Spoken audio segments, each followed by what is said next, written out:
ভাইয়া দেখি কি আমার এই আদরের বোনটার চোখে পানি কেন? কিরে, এ তো খুশির অশ্রু ভাইয়া। এসো চল চল, এসো ভাইয়া, বসো ভাইয়া। দেখো ভাইয়া, মা আজ তোমার পছন্দের সব খাবার রান্না করেছে। মা জানে আমি কি কি পছন্দ করি। কিন্তু তুই কি কখনো জানতে চেয়েছিস তোর মা কি পছন্দ করে? কি পছন্দ করো মা, বলো কি পছন্দ তোমার? তুমি হুকুম করো, আমি এক্ষুনি এনে দিচ্ছি, এক্ষুনি। আমার হুকুম যদি তুই মেনেই চলতি তাহলে কি আমার কোনো দুঃখ থাকতো? ফেরেশতার মতো যে ছেলে একদিন সত্যবাদী হবার শপথ নিয়েছিল, আজ সে তার আত্মা শরীর সব মিথ্যার কাছে বিক্রি করে দিয়েছে। আজ সে হয়েছে সন্ত্রাসী, মাস্তান। এই তোর মায়ের আদর্শের দাম।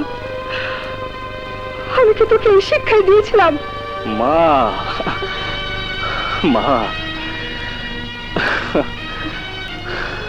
তোমার মতো শিক্ষিকার উপর যেদিন ওরা হামলা করেছিল তখন কোথায় ছিল ওদের আদর্শ?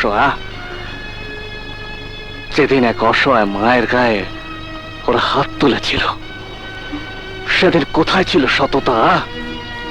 ছিল? ছিল না। কেন ছিল না জানো? আমি বলছি, সেদিন আমরা দুর্বল ছিলাম তাই। হ্যাঁ মা, এই সমাজে বেঁচে থাকতে হলে শক্তি দরকার, দরকার ক্ষমতা, হ্যাঁ দরকার টাকা। আজ আমার সব আছে, সব আছে।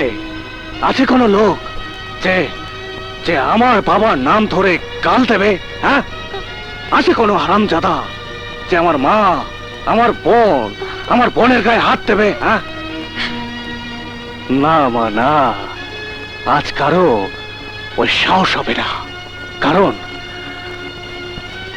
তাহলে আমি তার হাত কেটে ফেলবো, গুলি করে আমি তার বুক ছাঁচড়া করে দেবো।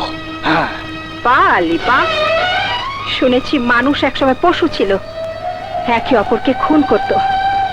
কোটি কোটি বছর লেগেছে সেই পশুদের মানুষ হতে, কিন্তু তুই মানুষ থেকে সেই হিংস্র পশু হতে তোর তো এতটুকু সময় লাগলো না। ব্যাস ব্যাস, হয়ে গেছে খাওয়া। আজ মায়ের ঘরে এত খাবার খেয়েছি, 4-5 মাস আমার আর খাওয়া লাগবে না। ভাইয়া খেয়ে যাও, ভাইয়া খাবার রেখে যেও না।